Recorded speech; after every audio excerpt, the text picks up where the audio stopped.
สวัสดีค่ะ วันนี้นะคะเรามาถักน้องจุใจค่ะ กระเป๋าใบใหญ่มากค่ะ วันนี้ยายจ๋าใช้เป็นเชือกล่มนะคะ เส้น 1.8 มิล เข็มก็ 5/0 ค่ะ เริ่มต้นเลยนะคะ ให้เพื่อนๆทำสลิปน็อตค่ะ เสร็จแล้วนะคะเราจะถักโซ่ค่ะ ความยาวโซ่ที่ใช้นะคะ อันนี้ตัวฐานกระเป๋านะคะ ถักไปจำนวนทั้งหมด 45 โซ่ค่ะ เมื่อได้ครบแล้วนะคะ 45 โซ่ยายจ๋าวัดความยาวให้ดูค่ะ ความยาวของก้นกระเป๋านะคะกับลักษณะของก้นกระเป๋าใบนี้จะเป็นสี่เหลี่ยมจัตุรัสนะคะ กว้างคูณยาวเท่ากันนะคะ ประมาณ 8 นิ้ว ต่อไปค่ะเราก็จะมาขึ้นแถวถักนะคะ ลายที่จะใช้ในการถัก คือลายซิงเกิลโครเชต์ค่ะ เราจะแทงขึ้นไปที่โซ่เส้นนูนเส้นหลังนะคะ ถักย้อนกลับไปค่ะ ลงไปในทุกช่องโซ่นะคะ ถักย้อนกลับทั้งหมดอยู่ที่จำนวน 44 หลักค่ะ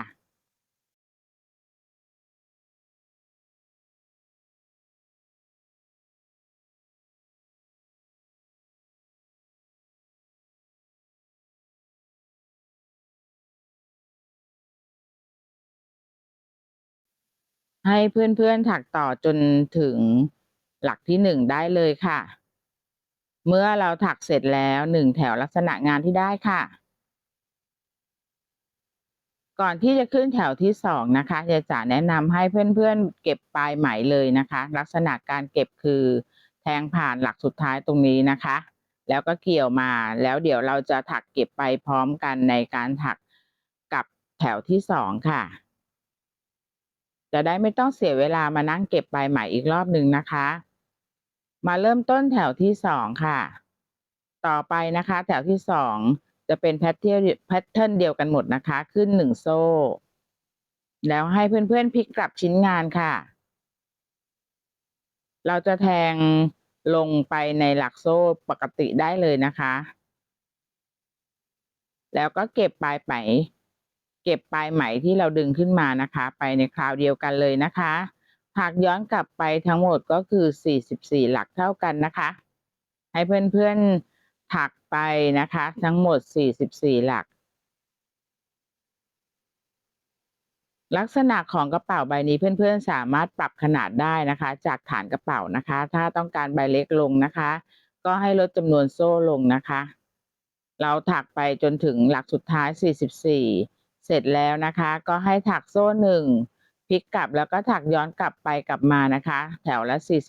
44 ยายจ๋าถักขึ้นมาทั้งหมดอยู่ที่ 48 แถวนะคะ วัดให้ดูอีกครั้งหนึ่งค่ะ ลักษณะ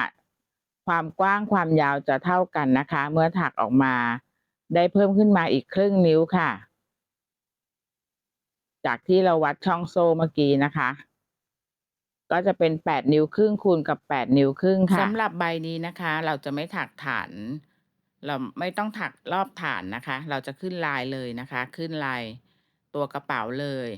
หลักแรกนะคะ ดึงไหมขึ้นมาสูงประมาณ 1 เซนค่ะ แล้วให้เพื่อนๆบิดกลับแล้วเกี่ยวไหมอ้อมกลับมา มี 2 ห่วงในเข็มค่ะ ให้เกี่ยวผ่านนะคะ ตรงนี้จะแทนดับเบิลโครเชต์หลักที่ 1 ค่ะ ตรงนี้นะคะ แล้ว 1 โซ่ทำดับเบิลโครเชต์ค่ะ ซ้ำลงไปในหลักเดียวกันค่ะ ตรงนี้นะคะทำลงไปได้เลยค่ะ เราก็จะได้ลายตัว V นะคะ ในมุมนะคะลายตัว V เสร็จแล้วนะคะ เฉพาะหลักมุมเราจะข้ามไป1 หลักแล้วไปทำลายตัว V ในหลักถัดไปค่ะ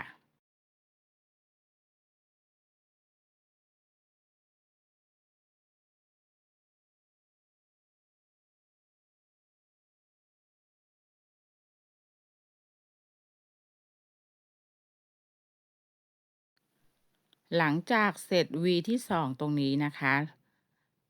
ใน V ถัดไปนะคะ เราจะทำการข้าม 2 หลักนะคะ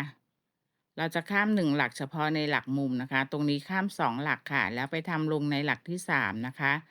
ลายตัว V ค่ะดับเบิลโครเชต์1ครั้งแล้วถัก1โซ่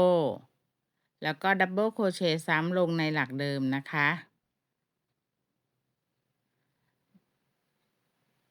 เราก็จะได้มานะคะเหมือนเดิมเลยค่ะต่อไปนี้นะคะเราก็จะข้าม2หลักแล้วก็จะถัก V ในหลักที่3ค่ะให้เพื่อนๆถักไปจนถึงมุมที่2ได้เลยนะคะ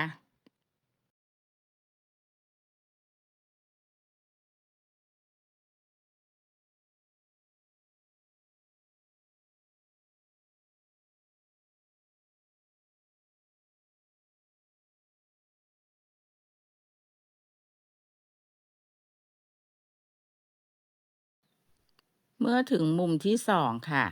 เราจะเหลืออยู่ที่1หลักนะคะตรงนี้เหมือนกันค่ะข้ามแค่1หลักแล้วลงไปทำในหลักมุมนะคะตัว V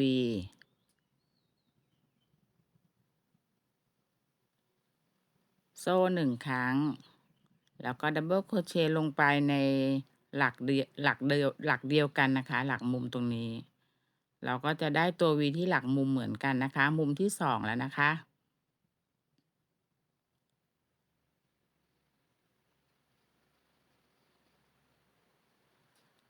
เราก็จะได้ V นะคะหลักมุมเสร็จแล้วนะคะ V ต่อไปค่ะเหมือนเดิมค่ะข้าม1นะคะแล้วก็ไปทำในหลักที่2นะคะของด้านนี้นะคะด้านที่2ตรงนี้ในการทำลายตัว V ตรงนี้นะคะดับเบิลโครเชต์เพื่อนๆจะต้องดึงไม่ต้องดึงไหมขึ้นสูงนะคะจะทำให้ลายสวยนะคะเราจะดึงขึ้นไปนิดเดียวพอดีกับเข็มสอดผ่านได้แบบนี้นะคะเสร็จแล้วนะคะหลักถัดไปนะคะตัว V อันนี้ข้าม2นะคะ1 2แล้วทำหลักที่3นะคะเราจะข้าม1เฉพาะตรงช่วงมุมนะคะถ้าแล้วก็ถัดไปก็จะข้าม2หลักแล้วทำลงในหลักที่3ได้เลยตามปกตินะคะเพื่อนๆก็ถักต่อในด้านที่2นี้นะคะให้ไปจนถึงมุมถัดไปได้เลยค่ะมาถึงมุมที่3นะคะเหมือนเดิมค่ะจะเหลือ1หลักพอดีเลยนะคะเหลือ1หลักข้ามไปทำในหลักที่2หลักมุมนะคะเพื่อนๆอย่าลืมนะคะในการดึง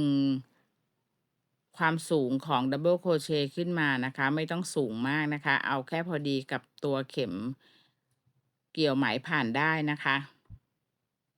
เสร็จแล้วก็ V ถัดไปค่ะข้าม1หลักทำลงในหลักที่2นะคะอันนี้ถือว่าเป็นอยู่ในช่วงของมุมค่ะ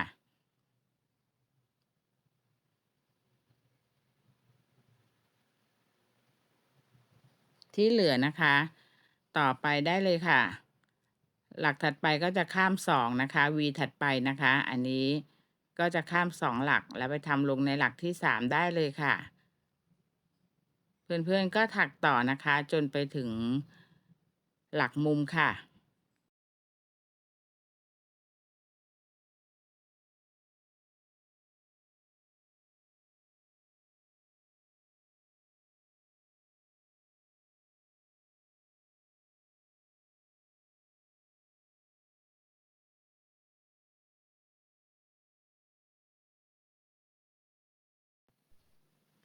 มาถึงมุมที่4แล้วนะคะ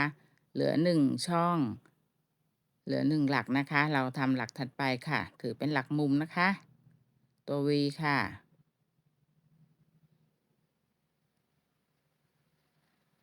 เสร็จแล้วนะคะที่หลักมุมเราก็จะเหลืออีก1ด้านค่ะด้านสุดท้ายนะคะให้ข้าม1หลักค่ะแล้วทำในหลักถัดไปนะคะลายตัว V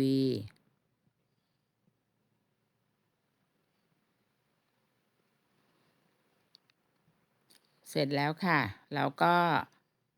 หลักตัว V ถัดไปนะคะเหมือนเดิมค่ะข้าม2นะคะทำลงในหลักที่3ค่ะ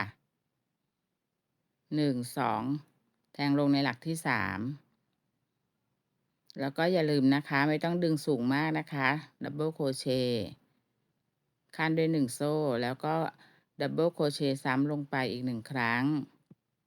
ทำต่อนะคะ จนถึงจุดเริ่มต้นค่ะ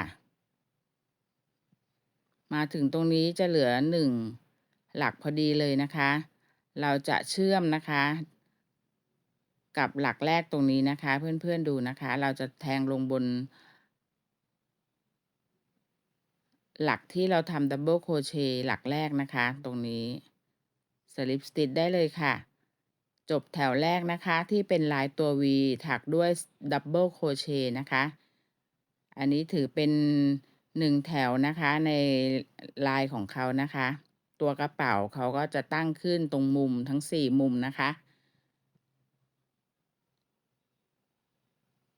ต่อไปก็จะเหลืออีกแถวหนึ่งค่ะก็จะเป็นตัวลายที่สมบูรณ์แบบแล้วนะคะเราขึ้น1โซ่นะคะแล้วให้ถักนะคะลายซิงเกิลโครเชต์ค่ะสำหรับแถวที่2นะคะเราจะซิงเกิลโครเชต์ลงไปในช่องตัว V ค่ะจำนวนที่ถักลงไปในแต่ละช่องนะคะคือ3ครั้งนะคะซิงเกิลโครเชต์3ครั้งค่ะ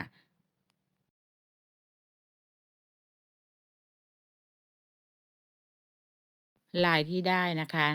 ตรงนี้นะคะ3ครั้งเสร็จแล้วนะคะข้ามไปทำในหลักตัว V ที่2ไม่ต้องมีอะไรขั้นเลยนะคะให้ข้ามลงไปแทงลงได้เลยแล้วทำซิงเกิลโครเชต์ลงไปนะคะจำนวน3ครั้งค่ะในแต่ละช่องตัว V นะคะ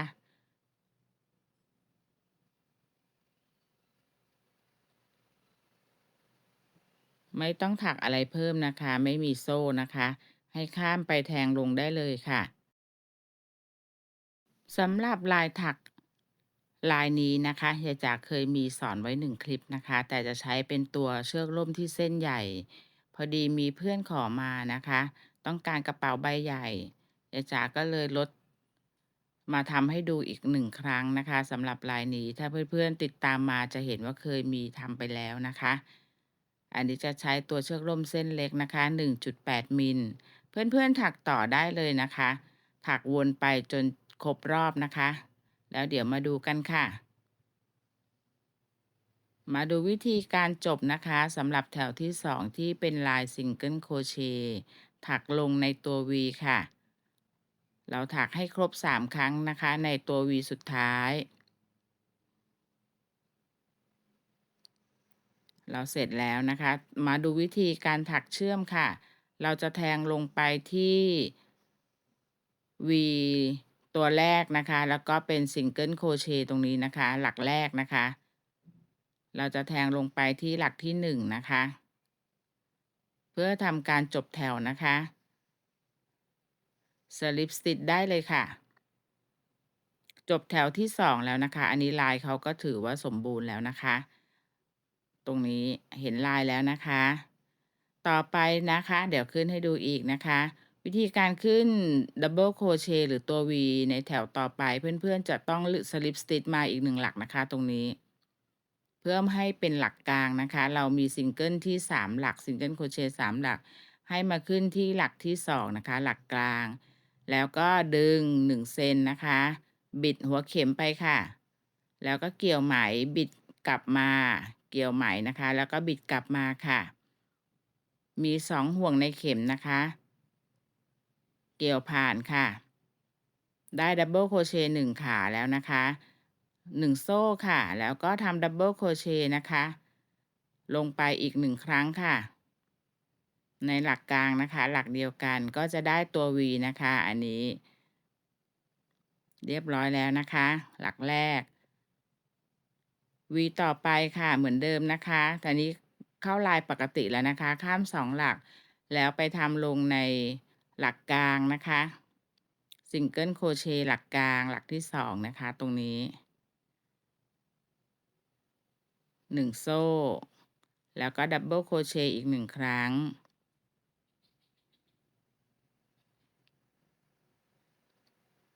ดูไปด้วยกันช้าๆนะคะแล้วก็เหมือนเดิมค่ะข้าม2ลงหลักที่3ค่ะหรือหลักกลางนะคะของซิงเกิลโครเชต์ในแถวที่2ค่ะอันนี้นะคะก็ถักไปได้เรื่อยๆแล้วนะคะลายซ้ำนะคะลายตัว V อันนี้ถือเป็นช่วงลายที่2แล้วนะคะ เพื่อนๆก็ถักต่อนะคะ ถักวนไปได้เลย จนจบแถวนะคะยายจ๋าจบให้ดูอีก1แถวค่ะสำหรับแถวที่เป็นลายตัว V นะคะ เพื่อนๆก็แทงลงไปอันนี้จะเป็นตัว V สุดท้ายแล้วนะคะของแถวอันนี้ถือเป็นแถวที่3นะคะเสร็จแล้วนะคะเหมือนเดิมเลยนะคะเราจะจบแถวกับดับเบิลโครเชต์หลักแรกที่เราขึ้นไว้ตรงนี้นะคะเพื่อนๆหาให้เจอตรงนี้นะคะแทงลงไปตรงกลางได้เลยค่ะ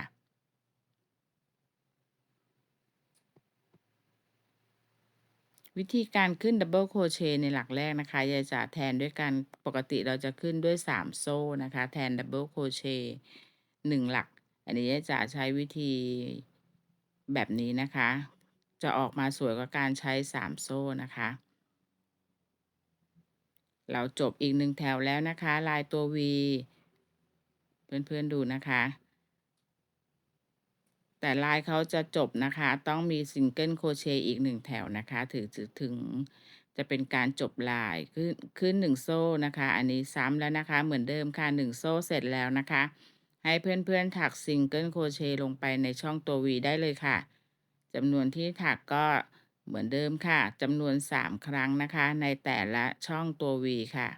อันนี้ถ้าเพื่อนๆกลัวหาหลักไม่เจอนะคะแนะนำให้ใช้มาร์กเกอร์นะคะให้ใช้มาร์กเกอร์มามาร์กไว้ในหลักซิงเกิลโครเชต์ที่1นะคะจะได้หาเจอนะคะว่าเราจะต้องจบแถวกับหลักไหนนะคะแล้วก็ถักอีก2ครั้งที่เหลือค่ะ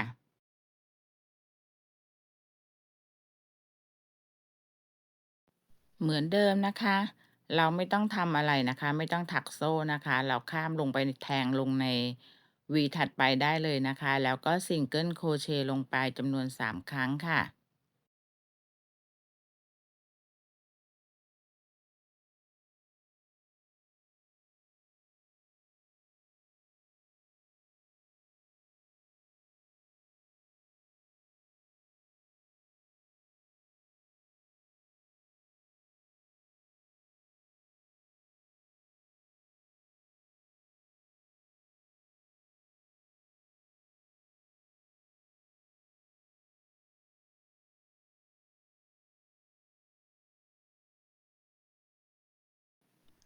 เราจะถักแบบนี้นะคะแพทเทิร์นนะคะมีแค่2แถวนะคะแพทเทิร์นยายจ๋าคิดว่าถักขึ้นมาให้ดู4แถวเพื่อนๆที่อาจจะเป็นมือใหม่น่าจะถักตามได้แล้วนะคะถักไปจนจบแถวแล้วเหมือนเดิมค่ะมาขึ้น V ที่หลักกลางนะคะแล้วก็ถักสลับกันไปค่ะ V แล้วก็ซิงเกิลโครเชต์จนได้ความสูงที่เพื่อนๆต้องการได้เลยนะคะอันนี้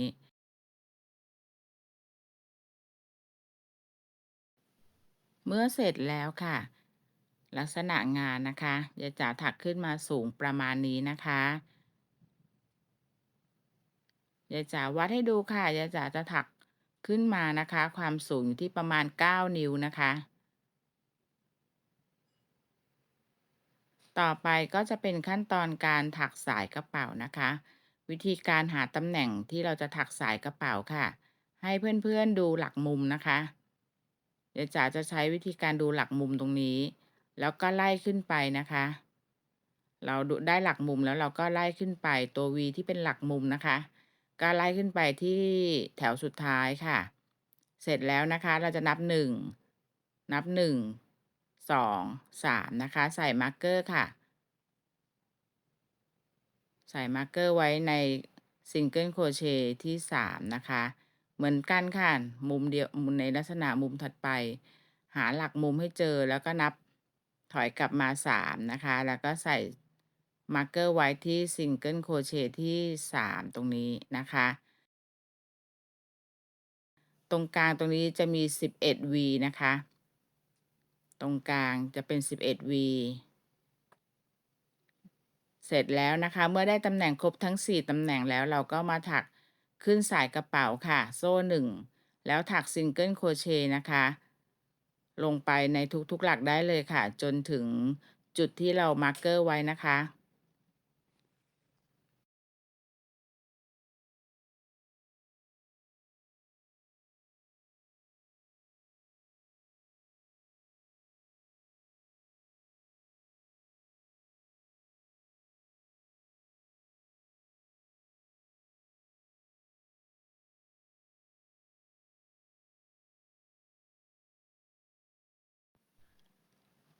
เมื่อเราถึงหลักที่ใส่มาร์กเกอร์ไว้ถักลงไปนะคะ เราก็จะมาถักตัวสายกระเป๋าต่อค่ะ ก็คือการถักโซ่นะคะสำหรับใบนี้ยายจ๋าจะถักโซ่ยาวที่95โซ่ค่ะเพื่อนๆต้องการสายสั้นยาวแค่ไหนปรับจำนวนโซ่ได้เลยนะคะยายจ๋าถักอยู่95โซ่เสร็จแล้วเราก็มาซิงเกิลโครเชต์ลงในมาร์กเกอร์ที่2นะคะที่เราใส่มาร์กเกอร์ไว้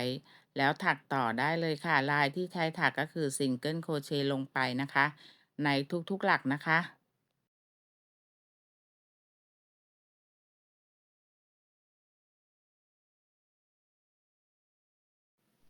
เสร็จแล้วให้เพื่อนๆถักต่อไปจนถึงจุดมาร์กเกอร์ที่3นะคะแล้วก็ถักสายกระเป๋าความยาวเท่ากันนะคะลงมาร์กเกอร์ที่4แล้วถักวนมานะคะจบแถวตรงนี้มาจบแถวให้ดูค่ะเราก็จะจบแถวนะคะเราได้2สายแล้วเรียบร้อยเราสลิปสติ t กับหลักซิงเกิลโครเชต์ที่1ได้เลยค่ะจบสายกระเป๋าแถวแรกแล้วนะคะมาขึ้นแถวที่2นะคะสายกระเป๋าให้ขึ้น1โซ่เสร็จแล้วนะคะก็ถักซิงเกิลโครเชต์ลงไปนะคะลายที่ใช้ถักนะคะซิงเกิลโครเชต์ลงไปในทุกหลักได้เลยค่ะ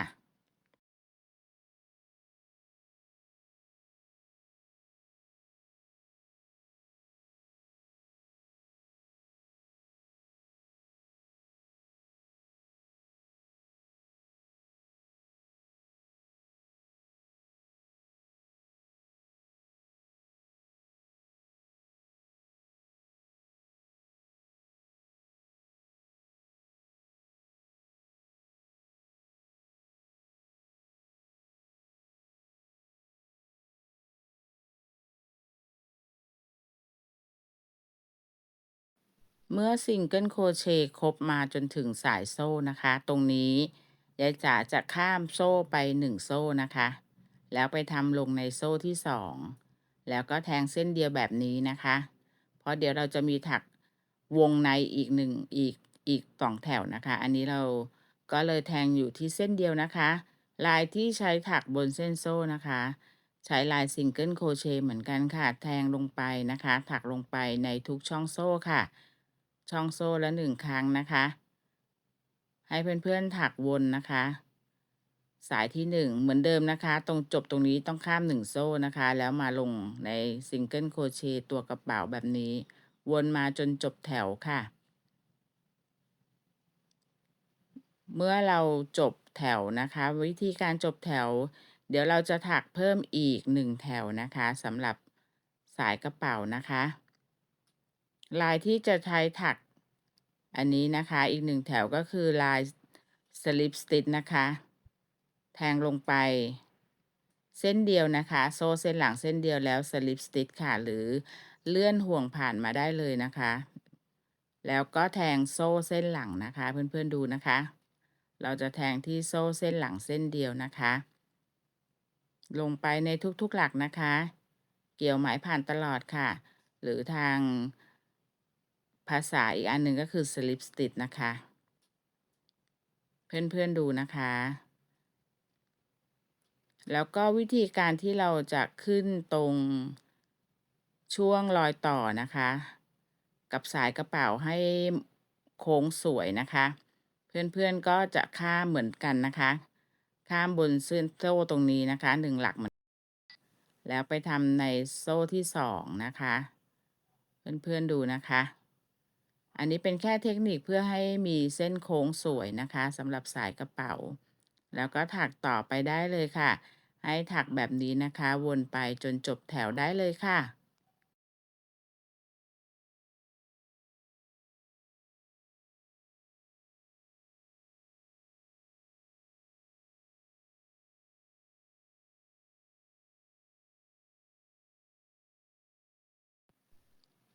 เมื่อเราถักมาถึงหลักสุดท้ายตรงนี้นะคะสายกระเป๋าเสร็จแล้วนะคะทั้ง2เส้นมาจบแถวค่ะให้ตัดปลายไหมได้เลยนะคะเสร็จแล้วให้ใช้ตัวเข็มนะคะให้ใช้เข็มสอยมาช่วยเก็บปลายไหม เพื่อความสวยงามนะคะเพื่อนๆเราจะแทงในช่องที่ตรงนี้นะคะช่องแรกในโซ่แรกตรงนี้เพื่อนๆดูนะคะแล้วก็ย้อนกลับมาโซ่สุดท้ายตรงนี้นะคะช่องสุดท้ายแทงลงไปผ่านลงไปด้านในกระเป๋าได้เลยค่ะเพื่อนๆดูให้เขาเป็นรอยสลิปสติชที่เหมือนกันนะคะเสร็จแล้วขั้นตอนต่อไปก็เป็นวิธีการเก็บปลายไหมเข้าด้านในแค่นั้นเองค่ะเพื่อนๆก็พยายามหาช่องที่สามารถเก็บปลายไหมได้นะคะให้สวยงามนะคะ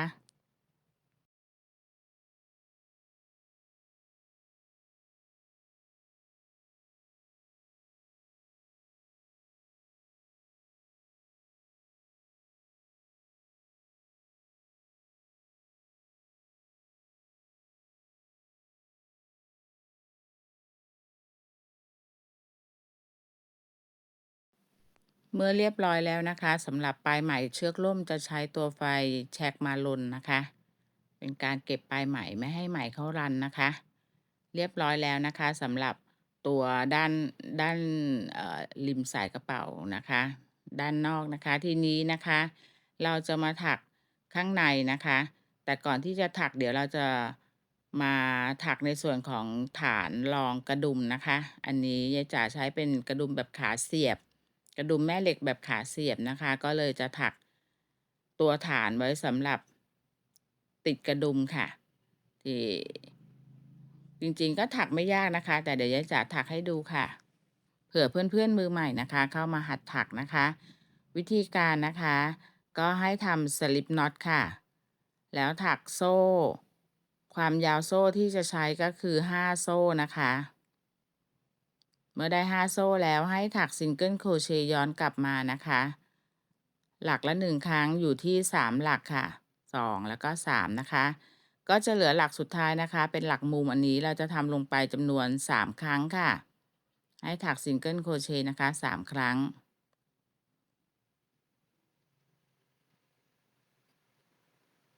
เมื่อครบแล้วนะคะ3ครั้งพร้อมกับการเก็บปลายไหมไปเลยนะคะเราจะทำลงมาอีกหลักละ1ครั้งนะคะจำนวน3หลักค่ะ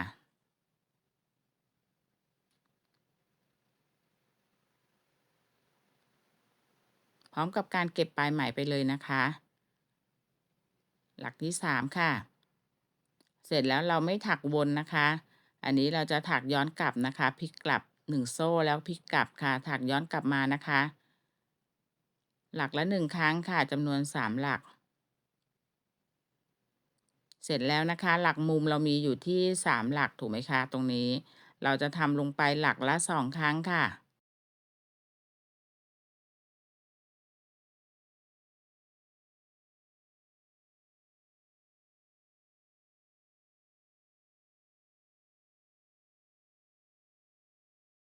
เมื่อครบแล้วนะคะก็ถักต่อค่ะ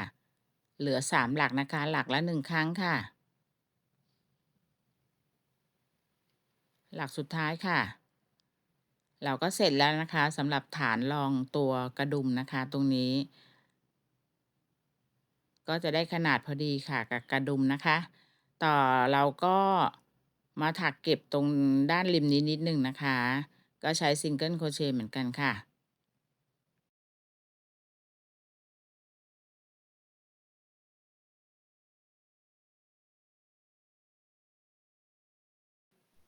ตัดปลายไหมได้เลยนะคะขั้นตอนต่อไปก็เป็นวิธีการเก็บปลายไหมแค่นั้นเองค่ะ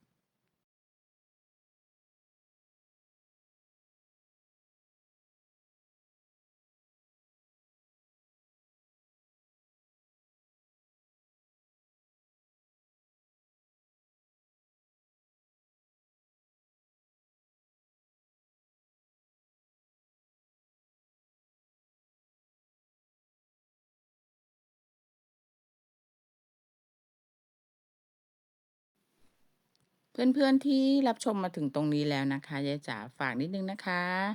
ส่งกำลังใจมาให้กันด้วยนะอย่าลืมกดไลค์นะคะกดไลค์กดแชร์ส่งกำลังใจให้ยายจ๋าด้วยนะคะแล้วก็เพื่อนใหม่นะคะถ้าเพิ่งเข้ามารับชมคลิปนี้เป็นคลิปแรกนะคะแล้วชื่นชอบในผลงานนะคะ อย่าลืมกดติดตามไว้นะคะ เพื่อที่จะได้รับชมผลงานชิ้นต่อๆไปนะคะ เสร็จเรียบร้อยแล้วนะคะ2ชิ้นตรงนี้ต่อไปแล้วก็มาเริ่มขั้นตอนการถักขอบวงในได้เลยนะคะตรงนี้เรามีอยู่ที่11ช่องเพราะฉะนั้นเราจะมาร์กเกอร์ไว้ในช่องกลางนะคะคือช่องที่6นะคะตรงนี้นะคะแล้ว V ที่6นะคะเพื่อนๆก็ทำตำแหน่งไว้ก่อนนะคะว่าเราจะถักตัวฐานกระดุมติดอยู่ตรงในบริเวณ V ที่6นะคะเสร็จเรียบร้อยเราก็มาเริ่มต้นถักกันค่ะเราจะถักแถวแรกนะคะเหมือนด้านนอกเลยค่ะแถวแรกเราจะถักที่ซิงเกิลโครเชต์นะคะเริ่มตรงหลักนี้นะคะแล้วก็ถักลงไปเหมือนกันค่ะหลักละ1ครั้งนะคะ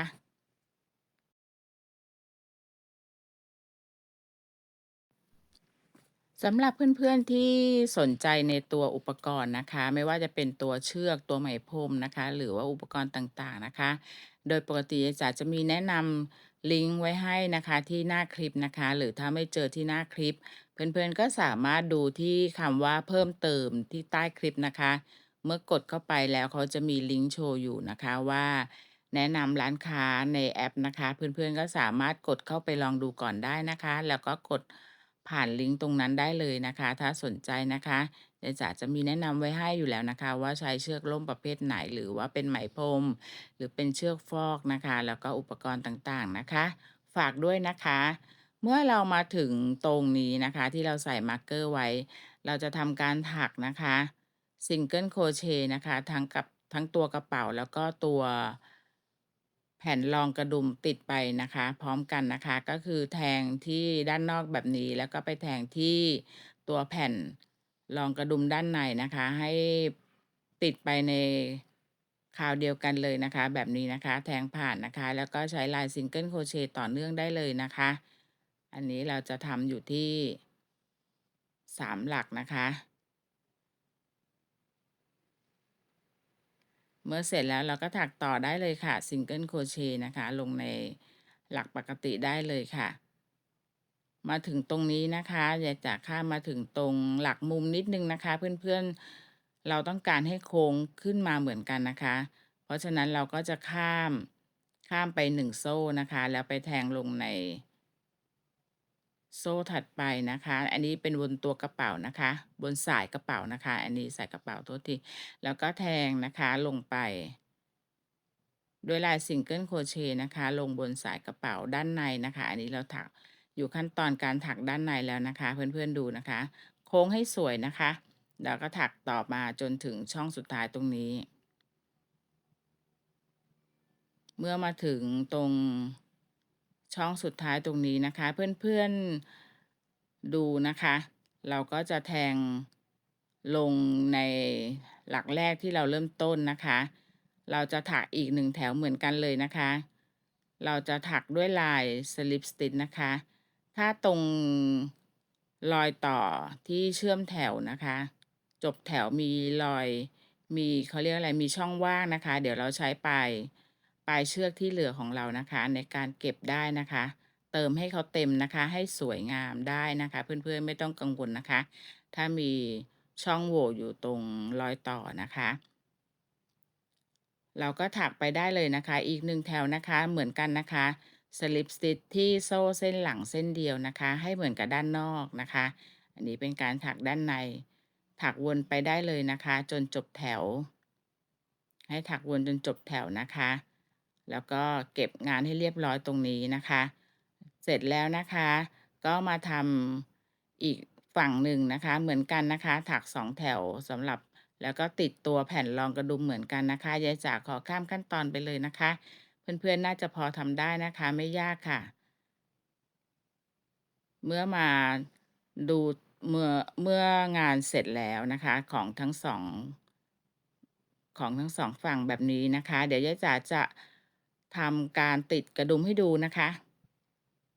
ติดกระดุมแม่เหล็กนะคะแบบขาเสียบนะคะหรือเพื่อนๆมีกระดุมแบบสอยก็แล้วแต่นะคะก็มาใช้กระดุมแบบไหนก็ได้นะคะอันนี้ยายจ๋าจะ ติดให้ดูนิดนึงนะคะ อีกฝั่งหนึ่งนะคะ ไม่ยุ่งยากค่ะแล้วก็แค่เสียบเขาลงไปนะคะ หาตำแหน่ง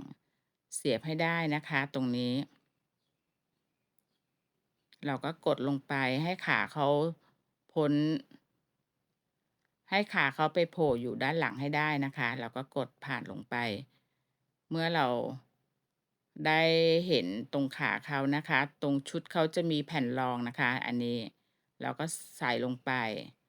เสร็จแล้วก็พับตัวข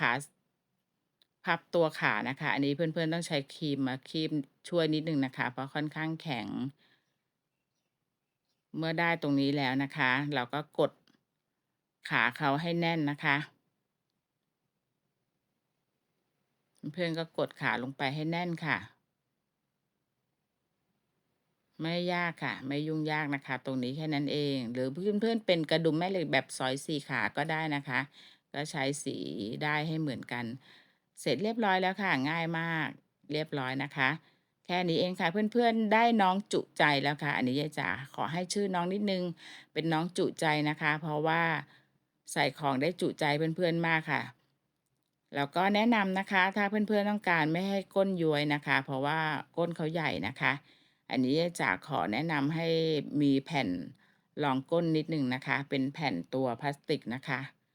เพื่อนๆหาซื้อได้นะคะ มาตัดให้เป็นสี่เหลี่ยมเท่ากับก้นกระเป๋าเรานะคะ ก็จะกันย้วยได้นะคะยายจ๋าฝากไว้อีก1คลิปนะคะเพื่อนๆหวังว่าคงจะถูกใจกันนะคะ ไม่มากก็น้อยนะ อย่าลืมส่งกำลังใจมาให้ยายจ๋าด้วยนะคะ ฝากกดไลค์กดแชร์นะคะ แล้วก็มีอะไรพูดคุยสอบถามได้นะคะที่ช่องแสดงความคิดเห็นนะคะ หรือคอมเมนต์มาได้เลยค่ะ ก่อนจบนะคะ เดี๋ยวยายจ๋าวาดให้ดูค่ะว่าน้องใหญ่ขนาดไหนนะคะ แล้วก็จะจุใจเพื่อนๆไหมนะ อันนี้ใช้เป็นหลักนิ้วนะคะ ความกว้างค่ะนี่ จุใจไหมคะ ส่วนความสูงค่ะ ความสูงก็เพิ่มเพิ่มขอบมานิดนึงนะคะ เมื่อกี้เราก็มีวัดไปแล้วนะคะว่า9นะคะ เราถักขอบเพิ่ม ก็สูงเพิ่มมาอีกนิดนึงประมาณครึ่งนิ้ว9นิ้วครึ่งนะคะ ส่วนฐานกระเป๋าค่ะ ฐานกระเป๋า ก็มีวัดให้ดูแล้วนะคะ ตอนที่ถักเสร็จอันนี้นะคะ เท่ากันนะคะ2ด้านเท่ากันนะคะ เป็นสี่เหลี่ยมจัตุรัสนะคะ รับรองได้ค่ะเพื่อนๆถูกใจแน่นอนนะคะ สายแบกนะคะ ถ้าชอบแบกของเยอะๆนะคะ อันนี้จุใจไปเลยยายจ๋าฝากไว้ด้วยนะคะ อย่าลืมนะคะ ส่งกำลังใจให้ยายจ๋าด้วยนะ กดไลค์กดแชร์ค่ะ แล้วที่สำคัญนะคะ อย่าลืมติดตามคลิปต่อไปกันด้วยนะ